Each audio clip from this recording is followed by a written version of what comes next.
A paz, queridos, bom dia. Quero convidar você para fazer parte do nosso canal aqui no YouTube. A partir de agora nós teremos um devocional mensal, Partindo o Pão. E nós queremos hoje partir o pão com você, chamar você para essa mesa de relacionamento, para que a gente possa assim transbordar daquilo que Deus tem colocado no nosso coração.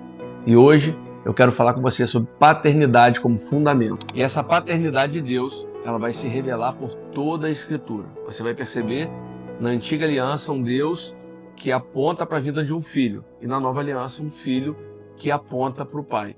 Filho e pai trabalhando juntos, pai e filho trabalhando em unidade, em um relacionamento íntimo, para que a gente possa ter uma revelação plena do Evangelho de Deus.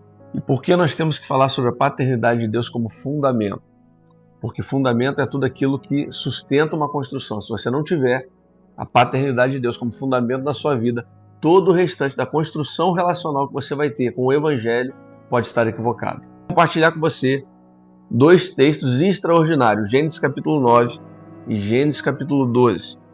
Eu queria que você percebesse o quanto a paternidade de Deus pode sarar uma terra e dar continuidade no plano de Deus. O plano de Deus é geracional, por isso que é pai e filho trabalhando juntos. Então perceba que em Gênesis capítulo 9, você vai perceber aqui Noé sendo chamado por Deus para uma grande missão. E quando a gente fala isso, você pensa logo na arca, na construção de uma arca, mas a grande realidade é que a maior missão que Deus tinha com Noé era a reconstrução da humanidade. Você vai perceber aqui em Gênesis capítulo 9 que Noé, ao desembarcar da arca com a sua família, ele vai plantar uma vinha. E o que a palavra vai dizer? Em Gênesis 9, 21. Bebeu do vinho que havia feito, embriagou-se e ficou dentro da sua tenda. Cã, pai de Canaã, notou que seu pai estava nu e foi contar a seus dois irmãos que estavam do lado de fora.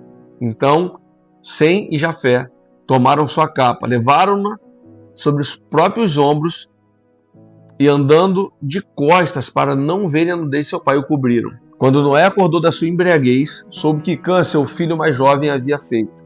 Então esbravejou Noé: maldito seja Canaã, escravo de escravos para seus irmãos. Aqui nós vemos um pai que é ferido, através de uma palavra que feriu seu filho, gerou maldição não só no filho, mas gerou uma maldição sobre toda uma terra.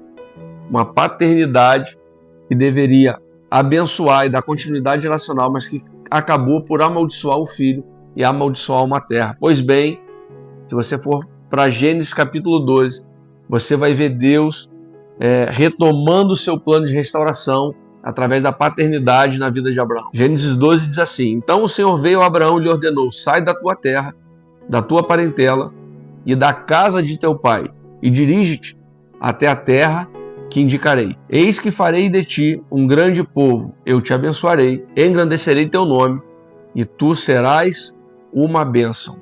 Deus chama Abraão e diz: sai da casa do teu pai, sai da tua terra e vai para uma terra que eu te mostrarei. Que terra é essa que Deus está apontando para Abraão? Seguindo as escrituras, você vai perceber que essa terra é Canaã, justamente a terra que o pai amaldiçoou. Agora Deus levanta um pai para abençoar. E por que Deus faz isso? Porque a palavra de Deus nunca vai terminar em maldição. E em todo lugar que alguma expressão de autoridade ou de paternidade usar os seus lábios para amaldiçoar, Deus sempre vai ter um pai, sempre vai levantar alguém com expressividade, com representatividade de pai, para remir e abençoar esse lugar. Sabe o que Deus está fazendo aqui com Abraão? É como se Deus estivesse falando assim: eu vou curar uma terra amaldiçoada, levantando um pai abençoador. Abraão não é apenas um patriarca, ele é um remidor de territórios.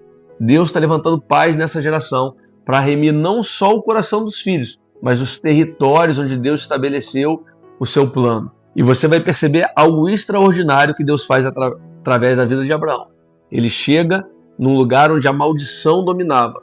Quando Abraão chega nesse lugar onde havia uma palavra de maldição, no lugar onde Noé plantou uma vinha para desfrutar, Abraão levanta um altar de sacrifício. E isso é feito na expressão de um amor paternal. Abraão pega o seu filho, Isaque, o filho da promessa, e ele vai levar para um lugar de sacrifício. Por isso, a maior característica da paternidade não é o quanto eu posso fazer por mim, e sim a minha capacidade de sacrificar pelos outros. Eu costumo dizer que paternidade ela é vista em pessoas que estão dispostas a semear sem expectativa da colheita. Ainda que a palavra nos garanta uma colheita de tudo aquilo que semearmos, nós vamos compreender a paternidade de Deus através do coração de homens e mulheres que decidiram semear sem expectativa de colher. A única expectativa que tem no coração de um pai, quando ele lança as suas sementes, é nutrir o coração dos seus filhos, é dar continuidade geracional, é planear uma terra, planear um caminho onde os filhos vão poder andar com segurança. Isso é paternidade de Deus.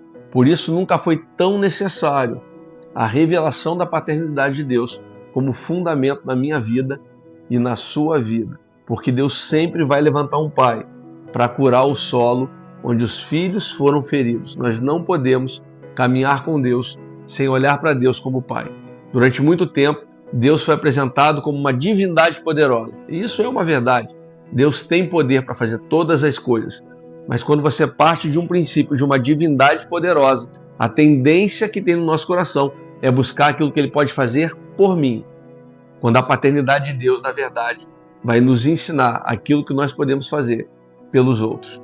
Paternidade de Deus não tem a ver com aquilo que eu preciso que Deus faça para mim, mas tem a ver com aquilo que Deus está me tornando para que a partir daí outras pessoas possam ter uma revelação do amor do Pai eterno que é o Senhor. Vou encerrar esse primeiro devocional com você falando sobre esse plano extraordinário de Deus.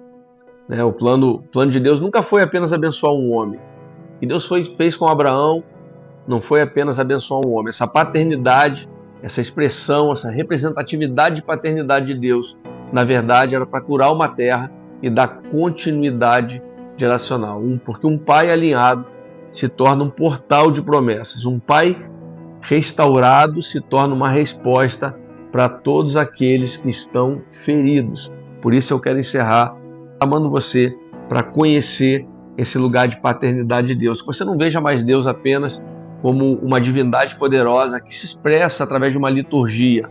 Não, que você veja Deus como alguém que quer se relacionar com você, como um pai extraordinário que ama a sua vida, quer resgatar o seu coração, quer alcançar você para um lugar de íntimo relacionamento. Por isso eu sempre digo que não adianta você conhecer somente a Deus, você precisa experimentar de Deus. Salmos vai dizer: experimentai e vede que o Senhor é bom. Que você experimente de Deus, que você desfrute da paternidade de Deus, que você se torne um representante dessa paternidade na terra. Até a próxima. Se tu uma bênção.